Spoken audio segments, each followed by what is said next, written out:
Hello, everyone, and Happy New Year 2021. This is episode number 96 of the CRM MVP podcast.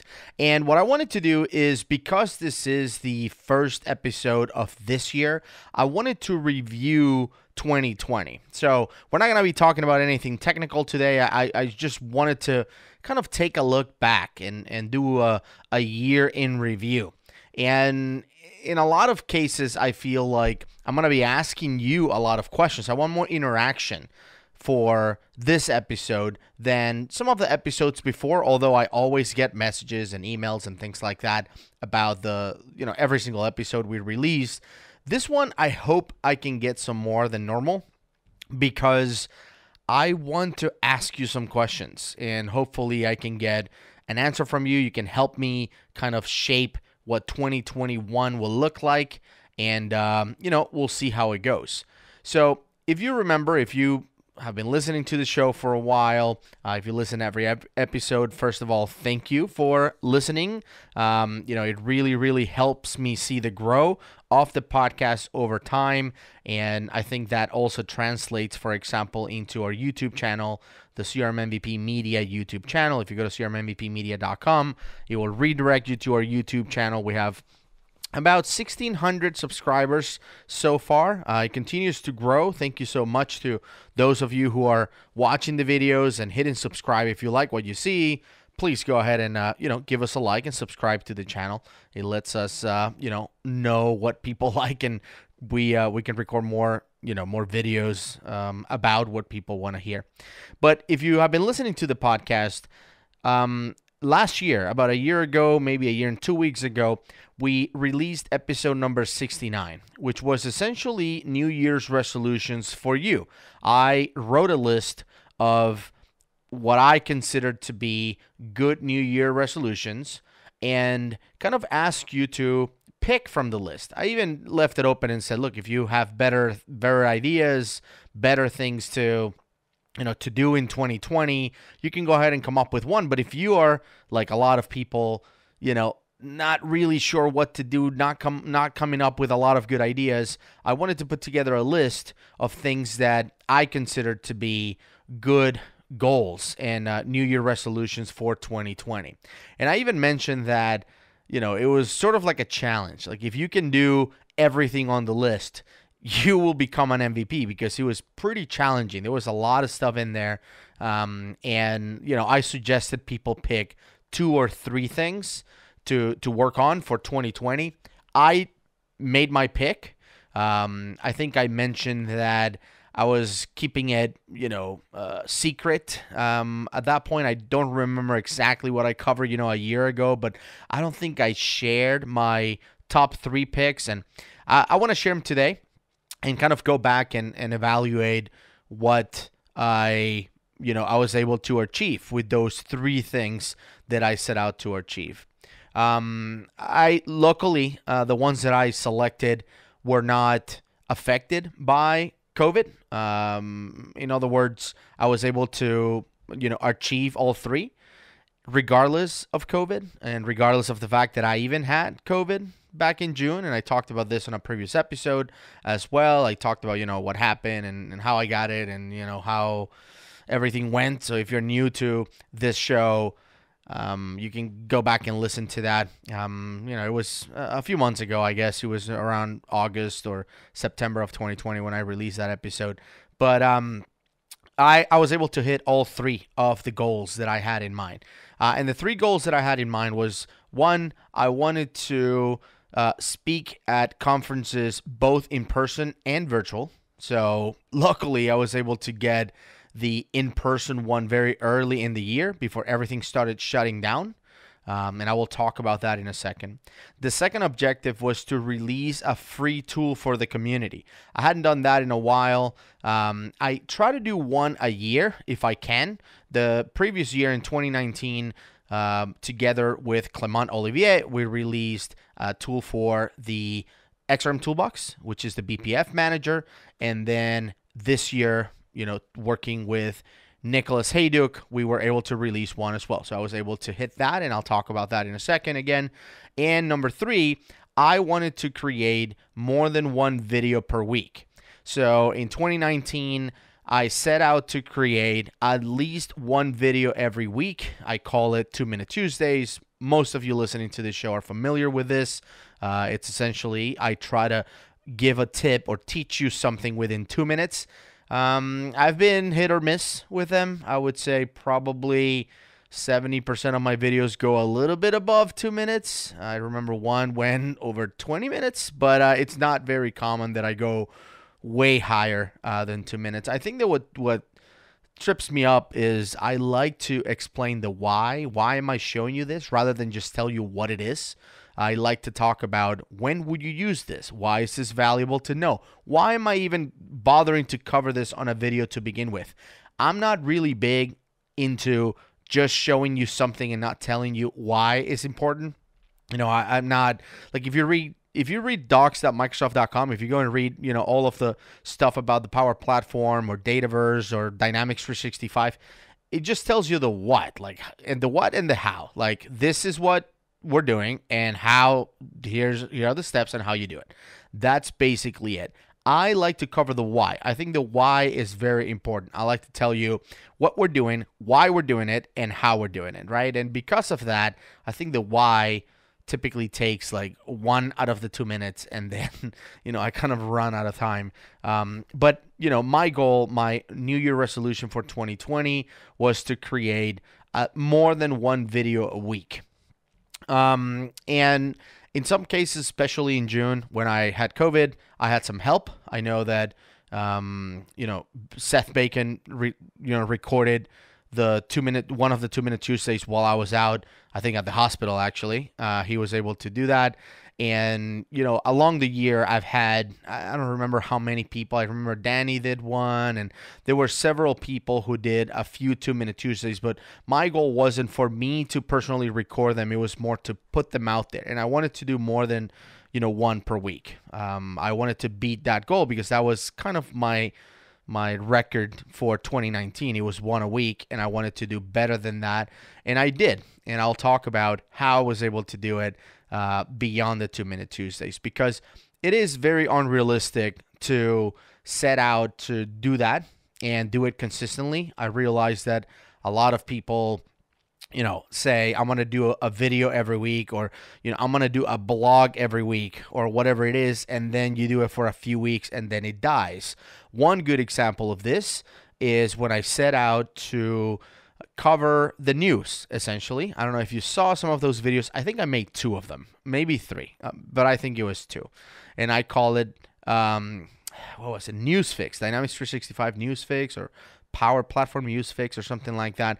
And my goal was to do it once a month. Like, I even gave myself a lot of time. I said, okay, I'm going to cover, at the end of the month, I'm going to cover the news for that month. And I did it twice, I think it was, and then it died, because I personally, I'm not really big into sharing news. I think that content is kind of outdated immediately. Like every month there's changes to the licensing. Every month there's changes to certain things, and I just felt like repetitive. And you know, I just did it for a couple months. The videos did very well, actually. They had more views than almost every other video that I typically share. A lot of people were interested in, let me just go and watch this one video and Gus will cover all the news for the month.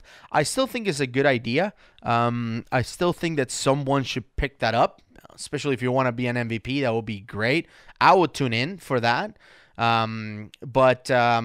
Yeah, I personally just kind of ran out of steam. I didn't have fun doing that. I don't have fun kind of staying on top of every single block and every single thing, because some of the things, you know, will be news, but they wouldn't be super relevant news to me. You know, one good example is, CDS is now Dataverse. Okay, like it's I get it. They changed the name and it's something newsworthy, but to me as a solution architect, it's still the same technology as Dynamics, right? It's CDS, Dataverse, whatever you call it. Wolverine will be the next name. Doesn't matter. It's still the same. For me as a solution architect, nothing changes. So because of that, I kind of struggle to stay excited about the news fix. And for those of you who watched those and gave me, you know, thumbs up and really enjoyed it. I think it was one of the few videos that really got shared a lot, like internally, like within partners and other companies will be like, oh, just watch this, because it was easy, right? You watch for 8 minutes and boom, now you just caught up for the month, which is, one of the main questions we get as MVPs is how do you have time to stay on top of everything? Well, videos like that, summarizing it, really, really help. And Guido Prete, who's CRM MVP, by the way, or Microsoft MVP, does an excellent job keeping up with all the news. He was my main source when I was doing Newsfix, to be honest. He is the one putting all of that stuff out there, and I was just making it on video and making sense and kind of showing you at the same time images or me walking through the product or whatever it was. They were fun, but I'd run out of steam. But I never wanted to stop making videos. Just making it about something I enjoy, like teaching you stuff. I enjoy doing that, not just for Dynamics, just for my life. I love teaching and talking about things that I'm passionate about, Dynamics being one of those things. So I never get bored of making 2-Minute Tuesday videos or to, share stuff that I learned that I'm excited about. So I do enjoy that, and I can see myself doing that for years to come.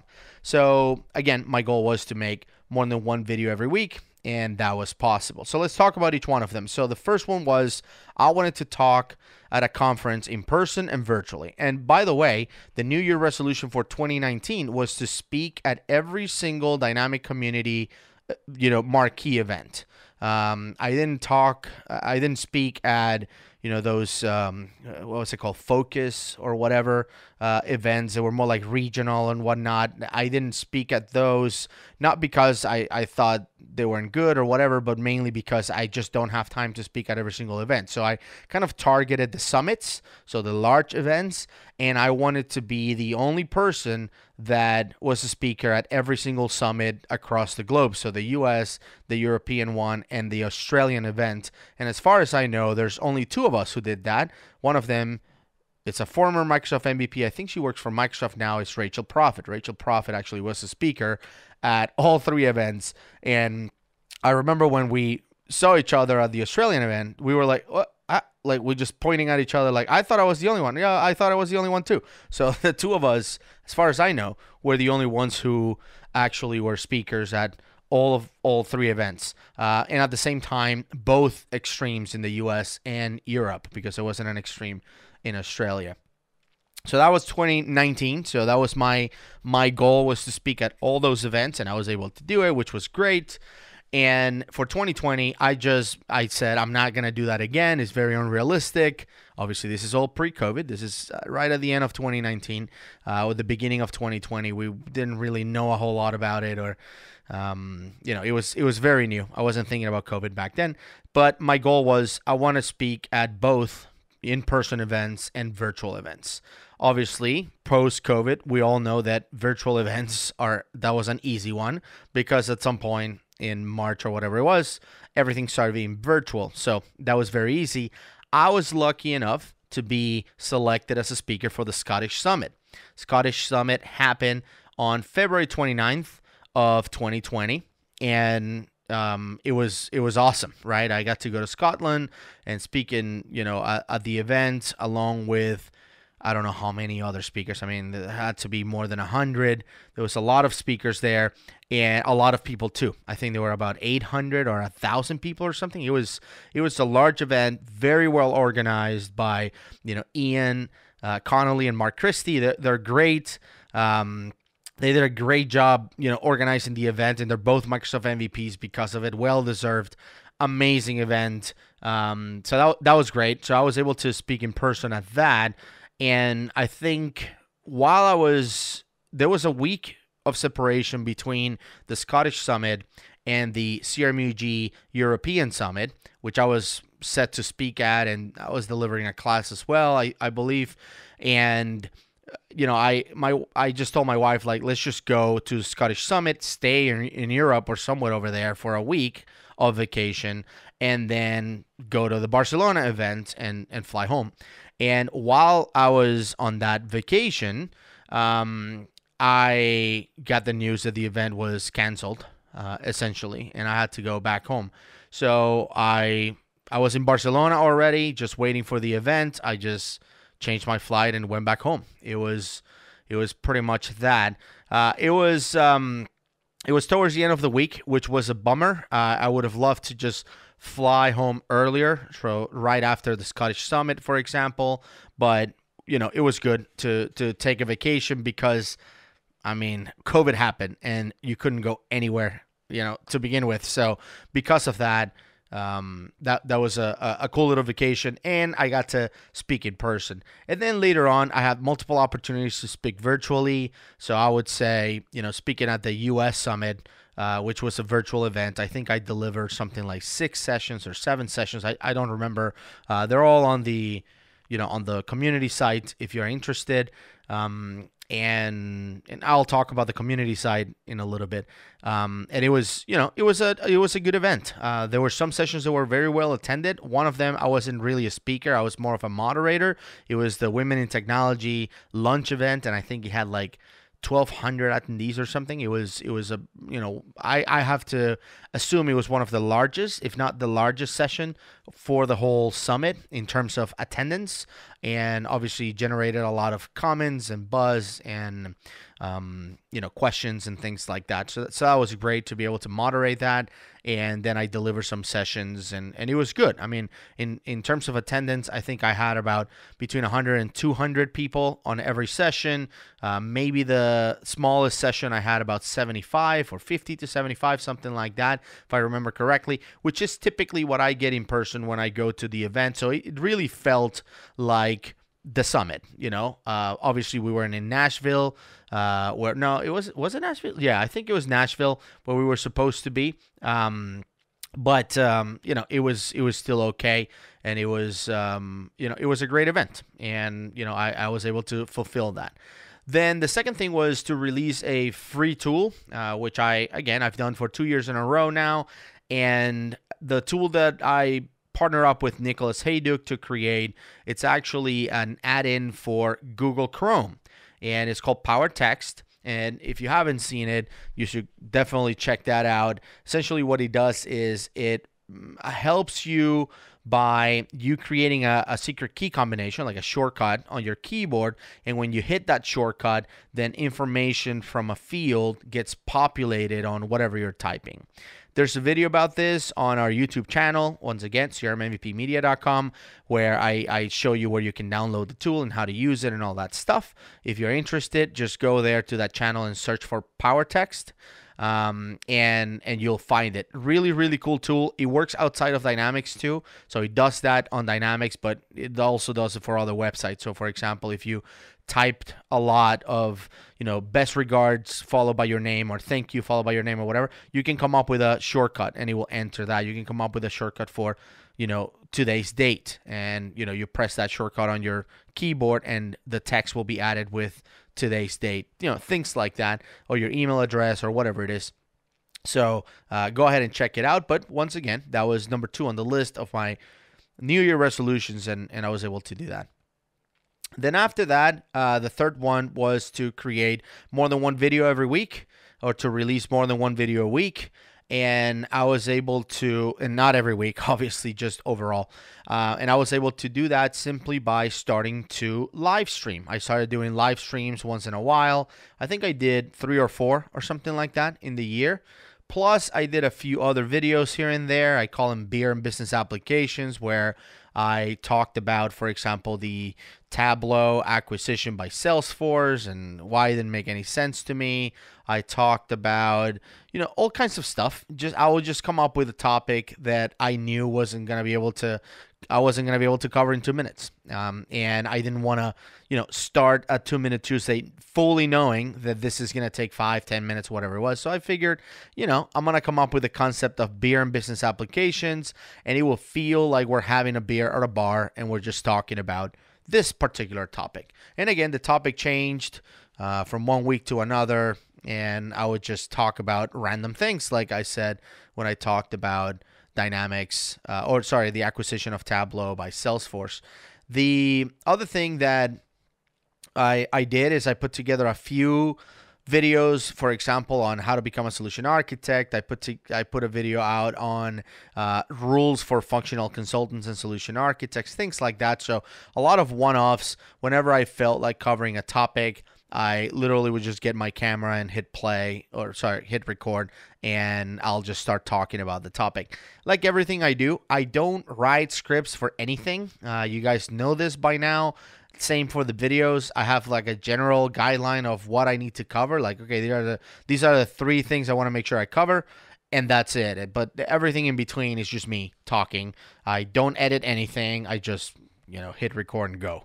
And if you watch my videos, you'll see everything is like that. It's just I hit record once, one take, and that's it. So I was able to do that. I'm not really sure how many videos I released. If I had to guess, I would say it's about 60. So 60 videos in 2020, plus obviously a podcast every 2 weeks. So that's what, 26 or 27, whatever it is, shows. So I think overall, when you count the videos and the podcast and the sessions that I did and all of that, it was well over 100 things that I did that are MVP contributions, essentially. I'm not getting paid to do it. I'm not charging anything for it. And I'm doing it for the community, and they're freely available. All those videos, all those sessions, all that stuff is freely available. But, I want to hear from you as well. If you heard that episode number 69, which was about New Year resolutions, did you pick some? Did you pick 1, 2, 3, all of them? Were you able to do it? Because like I said at the end of that episode, I said, if you're able to do all of these, you will become an MVP. And I know for a fact some of the listeners of the CRM MVP podcast received the MVP award in 2020. Now, I don't know if they received the award because they did all of the resolutions. Maybe not. Maybe they didn't do a single one of them. But it was cool to see that some of our listeners who provided feedback when the New Year resolution episode aired, saying, I'm going to do 5 of them, or I'm going to do all of them, or I'm going to try to do as many as possible. Then later on, October, November, whatever it was, they received the MVP award. So that was really, really cool to see that. I was excited about it. But I want to hear from you. How were your resolutions? And be honest about it, right? And say, look, I picked 3, but I was only able to do 1 or none. I need to do better. I thought I was going to have more time. Perhaps one of the resolutions you selected was affected by COVID. Is one of those things that, I don't know, you had to do it at the office, and, your office got closed because of COVID. You started working from home, and now you weren't able to do it. I know that some people happen to work for companies that have like a little recording studio. So if they were thinking about shooting tutorials and things like that in a professional manner, and now the office is closed, okay, you can do it. Or maybe, the company that you were working for, that you have plenty of time to write blogs, or they were very supportive, they were affected by COVID, and you were, you had to switch jobs to go to another company, then now you didn't have time. Whatever it is, I want to hear from you, and I want to talk about it. I'm always here if you want to reach out, if you want to let me know what you think. If you want to do it publicly, obviously always crmmvppodcast.com. Leave a comment there. I typically respond within a couple of days. And if you want to do it more privately, then info@crmmvppodcast.com is my email address. So you can, feel free to send me an email and let me know. Also, if you, and to brag about it, if you were able to hit your New Year resolutions, for sure. But also, I want to ask, what are your resolutions for 2021? And what are some of the things that maybe I should be doing as well? Maybe you can help me pick New Year resolutions, because I'm feeling repetitive, right? I'm feeling like since I started doing this New Year resolution thing, when it comes to Dynamics, I've been doing the same. It's like, okay, more content, more blogs, more this. And it's going to come to a point where you just can't do it, right? You're setting yourself up for failure. So if I did 60 to 70 videos in 2020, what am I going to do? 100 videos? Like, I can't keep doing that. So I wonder what you think would be a good fit for me. Would it be better for me to, I don't know, record, let's say, longer videos where I'm talking into the camera and explaining something complex, or explain how I do stuff as a solution architect? Maybe a 30-minute long video, a 1 hour long video. It doesn't matter. Like a deep dive, would that be helpful? Maybe, it's not about the amount, but about the quality of the videos. Or maybe record less videos. Maybe I'm putting too much and maybe my resolution would be to cut that in half. I don't know. I'm interested to hear what you think. You wanna hear from me or learn from me or see. Maybe another free tool. I have plenty of ideas. I mean, I think even though we only release Power Text, if you could see how many people I reach out to with ideas, some of them got shut down because they were either technically impossible or because it would take a lot of work to just do it for free. I'm talking about like a multi-$100,000 kind of project that I wanted to create and give away. And, obviously the MVPs and the people that I reach out to, with those ideas, they were like, yeah, we can do this for free. Like if we create it, we have to sell it and make this a thing. And I just wanted to give it away. So, what should I do in 2021? Should I keep creating tools like that? Should I continue to focus on stuff like that? I'm curious to hear what you think. So if you want, once again, reach out to me, info@crmmvppodcast.com. Let's talk about episode number 100. I also want to talk about that because it's coming up, right? This is episode 96. We're only 2 months away from episode 100. And there are two main things that I want to discuss. Number one, what should we cover on episode 100? What is one of the things that you want to hear or learn about? I've heard a couple of suggestions on, essentially take a look back at the show and talk about maybe the top 10 episodes in terms of downloads and feedback and popularity, let's just say, and talk about, I don't know, like what are my biggest hits and all of that. I think that would be good for people that have not been listening to the show for 3.5 years or whatever it is that the show has been running for. By the time episode 100 comes out, we're going to be close to the 4 years, which is in May of 2021. And, I just wonder, what is it that we should cover for episode 100? It's one of those things that I still haven't nailed down. For episode 52, which was the 2-year anniversary, I think it was, we cover the CRM project disaster, right? Which was a very, very popular episode when I talked about the implementation, which wasn't a Dynamics implementation, by the way. It was a Seawell implementation. But the implementation at Sky Broadcasting in the UK and how bad that went. But there is so much to unpack from that disaster. I kind of just summarized it. I knocked it out in like 45 minutes, but I feel like that could be its own series. Like when you think it cannot get any worse, it gets worse. And luckily, there is so much documentation and evidence to read out there about it that I could do a follow-up to, that episode and essentially go into the most ridiculous things that you've ever dreamed of when it comes to a project and what can happen in a project. So that's what I thought about doing for episode 100, just kind of like hunker down for a couple weeks, really do my research and, cover all of those things. But, I think that a look back into, the show and the top 10, most downloaded episodes would also be a good thing. We'll be able to go back and summarize that and maybe leave the episode about, the continuation of it for the 3-year anniversary in May and, just do a follow-up a year later kind of thing. So we'll see. I want to hear what you think about it. So number one is, what should we cover? And number two is, what should we give away? I feel like, 100 episodes is a big deal. And I think that, if you're a podcaster, in a lot of ways, 100 episodes is a reason to celebrate. It's kind of like you made it to 100. 100 is a big number. And maybe we should do a giveaway. And I think I asked on Twitter, what should I give away? And, I have CRM MVP podcast t-shirts and, a ton of stickers, by the way, hundreds of them that, people like to put on their, laptops and stuff like that. It's a conversational piece, obviously, and you get to promote the show, which I thank you for that. And I'm not really sure what else should I give out.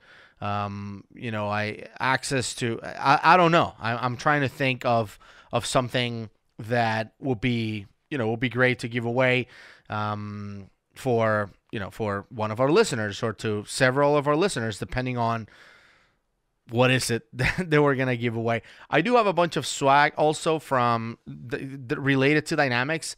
I know that some of you are listening to this and are like, I don't want anything that has the CRM MVP podcast logo in it. You might be like, if I win a t-shirt, I'm not going to wear it. If I win a sticker, I'm not going to put it on my laptop. I get it. I understand if you don't want to do that. But I do have some swag with the Dynamics 365 logo on it. And maybe I will give that away as well, because I've accumulated a lot of stuff that I get at events and, as thank yous by Microsoft and things like that, that maybe will be great to just give those away.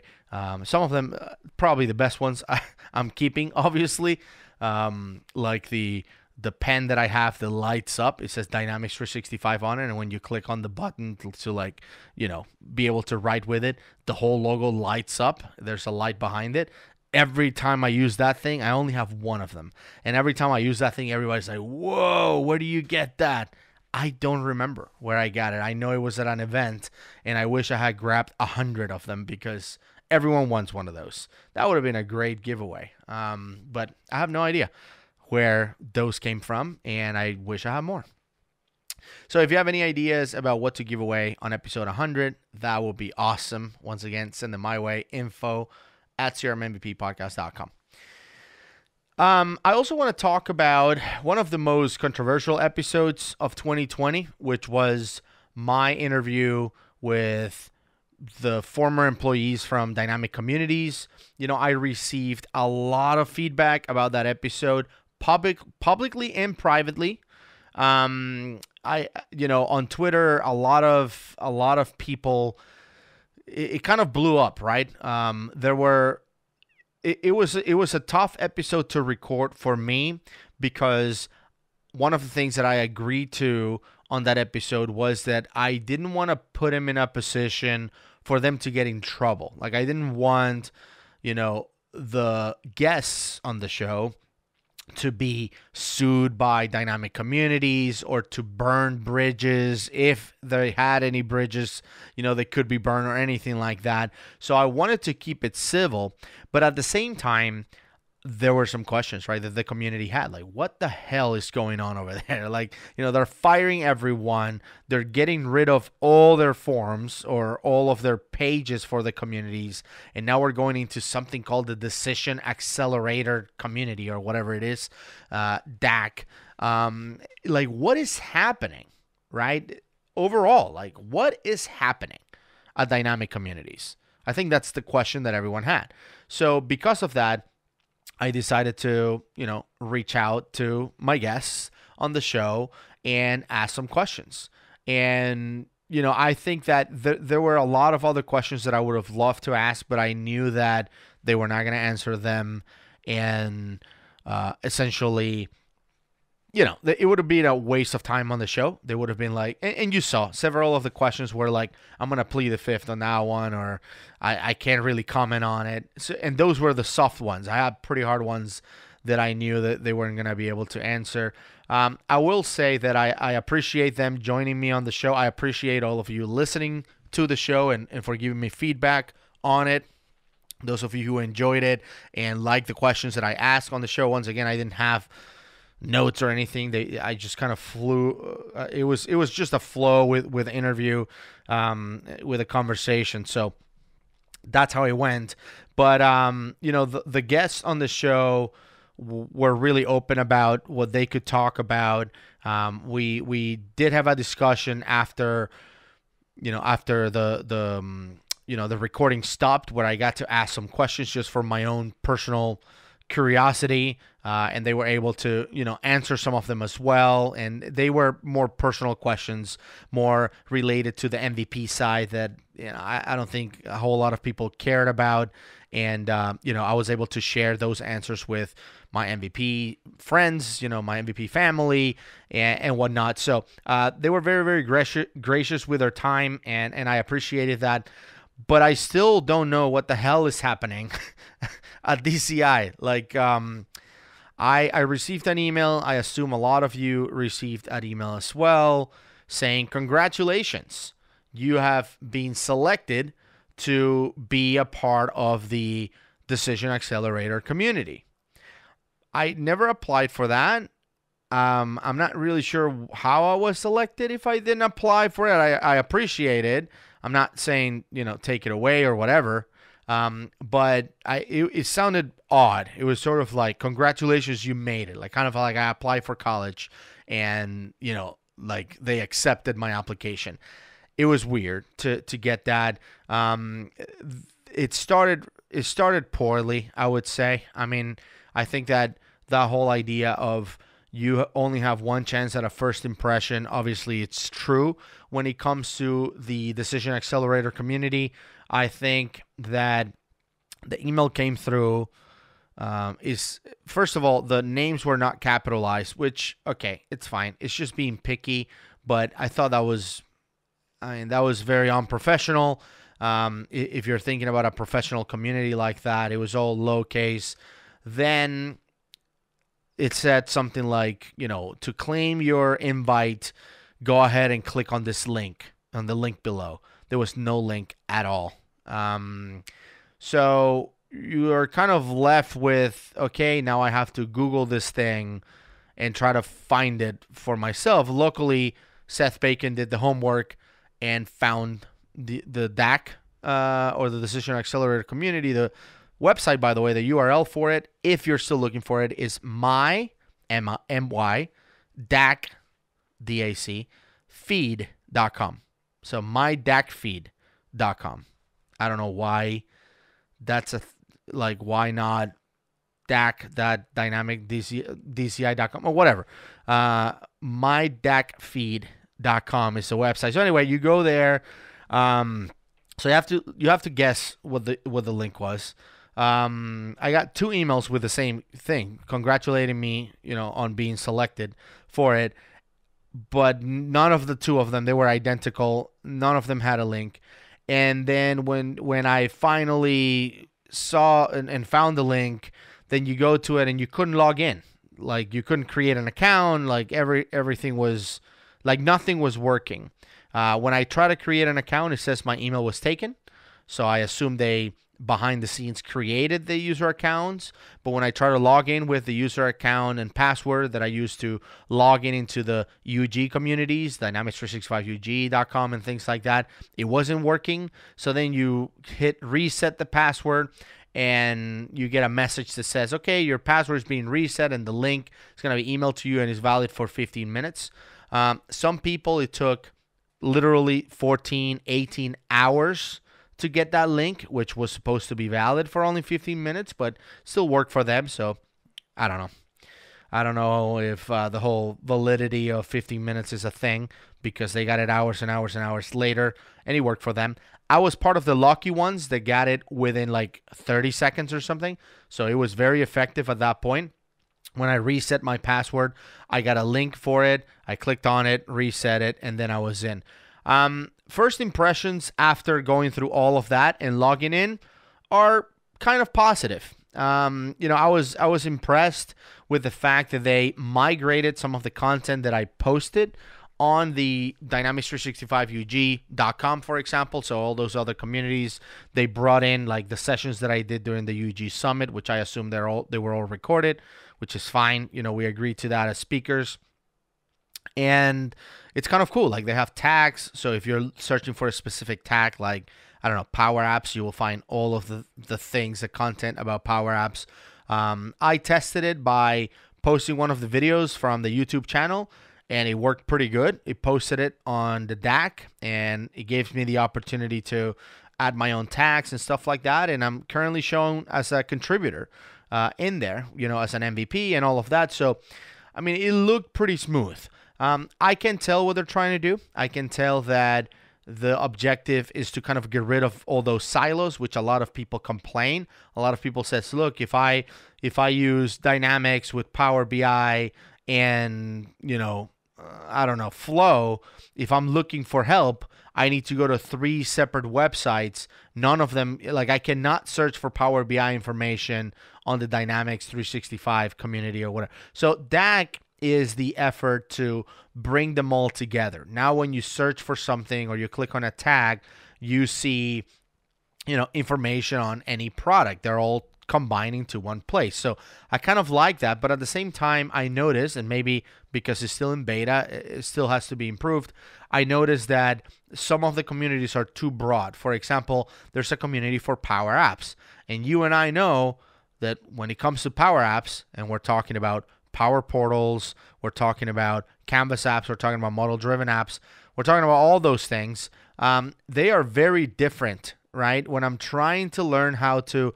add a field in Power Apps, well, adding a field to a Canvas app is way, way different than adding a field to a model-driven app, and they're both Power Apps. So I think there's still the need for further detail on what kind of community I'm looking for.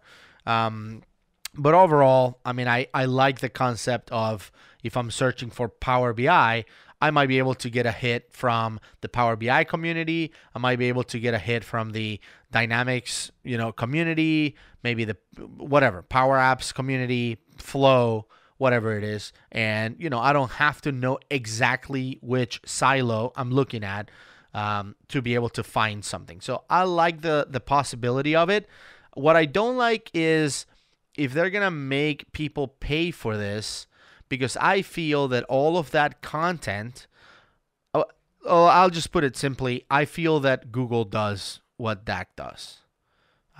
If you search on Google for, I don't know, embedding Power BI in model-driven apps, you're going to get YouTube results. You're going to get blogs, that were written about it. You're going to get Microsoft Docs. You're going to get a bunch of stuff. You actually will get arguably way better and more accurate results than DAC, because DAC only has the content that is published to it, which means that either contributors like myself will have to add their content in there so it's indexed and shown to you as a search result, or their staff, which I guess are down to a handful at this point, their staff will have to add that content so it can be indexed and searched for, and pick the tags and, put it on the right categories and all that jazz. So if you go to Google, you don't have to do that. And the people writing their blogs and the people recording videos like me, I don't go to Google and upload it and, add my tags. I do that on YouTube, which I get it is owned by Google, and that's how they, dominate the world. But the point is, I don't have to do it again. I don't have to go to Google and do it again, which I do have to do on DAC. After I do it in YouTube, now I have to go and put the link on the video and add the tags and upload even a cover image. Like, I have to do everything again so people can find it in DAC. I don't have to do that for my stuff to be found on Google. So I am not very I'm not very convinced that their business model makes sense for a lot of people. I guess they can claim that there are things in DAC that you cannot find in Google, because it's true. For example, the recordings and access to the sessions that people deliver at the summit events and webinars and things like that for dynamic communities. You probably are not going to find those on Google. You have to search them on, on the community, because it's a private site. Google is not going to index that. So there are some results you might be able to get, but I'm not really sure if I would recommend. Like, I would search on Google before I search on DAC, personally. And I have free DAC. I have, because as a contributor, I don't pay for it. As an MVP, I don't pay for it. But if I'm searching for help, like how to do something, right now, like if I was in a project and I'm like, okay, how do I enable X? I'm going to go to Google and search for it. I'm not going to go to DAC. I mean, that's just reality. That's the real world. That's how I do it. Some people might go to DAC first. I personally don't do that, and yeah, I'm not really sure how they're gonna survive. I'm concerned for the future of it. Now, obviously, as we discussed on that episode, community is not owned by anyone. It's not owned by a name. It's not owned by a company like Dynamic Communities or anyone else. I know DynamicsCon is coming up as a large event. I think that at this point, we can all argue that the Scottish Summit is the marquee event for Dynamics, which is amazing to think about. And I'm super proud of Mark and Ian for organizing such an amazing and impactful event. But as I mentioned on that episode, an event like DynamicsCon and Scottish Summit and whatever you call the other events, Saturday events and Power Up and whatever they are, those are events from 1 day, 2 days, 3 days, maybe, but the year has 365 days. So what are you going to do for the rest of the year? You need something like DAC. You need something like those other communities where you can go and have those conversations. And I guess you can say that you can always ask on Twitter. You can always reach out to people like myself. We're always willing to help. There's also the Microsoft official community where you can ask questions, and I tend to go in there and answer questions whenever I have time. But I think that there's still the need for the go-to place where that happens. And, dynamic communities might have a shot making that kind of their value, but it's going to be tough. That's just my opinion on that. What do you think about DAC? Have you had a chance to try it? And, how do you feel about the fact that all of those other community sites with hundreds or thousands of answers and assets are going to go away? They're still there. I thought they were going to go away by December 31st or something, but I went in there today and they were fine, and we're in 2021 already. So I don't know. I don't know when they're going to go away, but they're supposed to all go away and everything will be now through DAC. So what do you think about that? Let me know. I would love to hear from you, and whether you listened to that DCI episode and what you thought about that. Lastly, I want to talk about what I'm excited about in 2021. I think that the theme for 2021 is innovation. I think that the Microsoft product team has been doing great and amazing things, coming up with new ideas. We talked about it on the last episode for, Dataverse for Teams, where you can create now Power Apps for free. Well, not for free, but if you have a Teams license, you can create Power Apps, which is unbelievable. So innovation is the name of the game, right? Innovation is the key word for 2021. So I'm excited about that. One of the byproducts of innovation, though, with the Power Platform and with Microsoft Teams and all of that, is that you see that the innovation is very lopsided towards cloud solutions, right? Teams is a cloud solution. There's no Teams on premise. You see that the innovation comes in the Dataverse side or Power Apps. Here, look at the amazing things you can do with Canvas. Look at these amazing flows and virtual agents and all of that stuff, which is cloud only, which to me signifies the slow and painful death of Dynamics 365 on-premise. Obviously, this hasn't been announced. I don't know when this will happen or if Microsoft is planning to do it or not. If I did, I would be under my NDA and I couldn't share it because I'm not going to lose my MVP status just to share something on the show. Because I don't know, but I can see what's happening. I see on-prem slowly dying. And in 2020, we did several projects for customers that were migrating from on-prem to online, knowing that they don't have to do it, but, we're their partner and we're telling them, if I were you, you don't have to, but if I were you, I would probably be thinking about doing that. Now, within the process of moving them to the cloud, we're obviously looking for ways to make the most out of the move, to leverage solutions and features and functionality that is going to help them that they didn't have access to on-premise, that is the cloud-only solutions. So I'm always looking for ways to make it better for our customers. But at the end of the day, if you're listening to this and you're either A, on-prem customer, or B, a partner that has on-prem customers, I would strongly advise you to start thinking about an exit strategy. Okay? That is just my recommendation. Maybe we have on-premise for 10 more years, 20 more years. I don't know. At the end of the day, it's pure profit for Microsoft. They don't have to maintain it. They don't have to do anything. They have to support it, though, but they even charge for support, so that kind of pays for it. So, I don't know. It's a cash cow, and I think that that's one of the main reasons for Microsoft keeping it. I think that a lot of people think it's a differentiator, like, oh, Salesforce doesn't have an on-premise version. We do, so that makes us, how is that competition against Salesforce going? How is having on-prem helping you out? Fight them out. I don't know. I think that on-prem is slowly dying. My recommendation is to find a way to plan for it, budget for it, and make the move.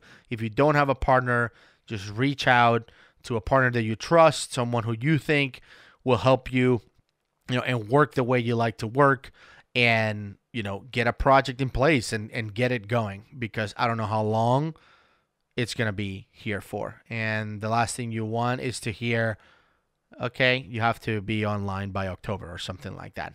That would be pretty tough, especially if you're like heavily customized. I don't know what else outside of innovation it's coming in 2021, but I'm excited to find out. And we did an episode about this. I think it was we were at Extreme in Austin, the last Extreme USA, and we made a prediction about what would happen within the next 5 years. I feel like it's time to do another episode, but just for this year. Like, you just ask MVPs and maybe get, I don't know, 3 or 4 other MVPs for each one of us to make a prediction about things that we think are going to happen in 2021. So within the next 12 months, what's going to happen? And obviously I have to make this episode happen pretty quick, because there's no point on doing this in June or something. So I'm going to try to reach out to a few MVPs. Are there any MVPs out there that you want to hear from that you think would be good at predicting what's going to happen in 2021? And again, and I will say this on that episode, we will not disclose anything we know. Like, if we know something, like Microsoft is going to eliminate this or add that or whatever, there's absolutely zero chance you will hear that on that episode. So if you're going to listen in because you want the scoop, the inside scoop, it's not going to happen. All of our predictions are going to be based on guess, based on what we see with customers, what we see with Microsoft, where we think is going. So I'm actually excited about some of these, predictions that we made a few years ago were ludicrous. Some of them actually worked out. Like, we predicted them and they happened way faster than we thought. So I'm curious, and this might be something that I want to do every year so we can review it, kind of like this episode, maybe towards the end of the year, like the final episode of the year, just review our predictions and then make a new one for next year. That's always fun to go back and see how good were we at predicting this stuff. Since we're only predicting things we don't know. It would be a lot easier if we knew what was coming, which we do in a lot of cases.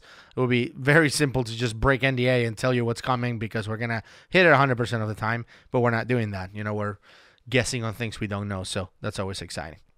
Anyway, thank you so much once again for tuning in to this episode. Welcome to a new year, 2021. Hopefully this year is better for everyone. Health-wise, business-wise. Hopefully we're just going to grow from this and get better and better. I'm excited for this year. A lot of things happening, and I'm kind of looking forward to see where the solution that we work with and love, and to see where our customers also go with it. I'm excited for it. I'm looking forward to it. If you have any comments or questions or suggestions, as I mentioned before several times, my email address is info@crmmvppodcast.com, all of our episodes are at crmmvppodcast.com. You can leave comments there. They're public. People can see them and comment on them and fight you publicly. People love doing that apparently these days. And other than that, hopefully we'll see you on the next episode. Hopefully we come with some predictions and hopefully make you laugh or agree or disagree with us. We'll see what happens. Stay safe out there. We'll see you then.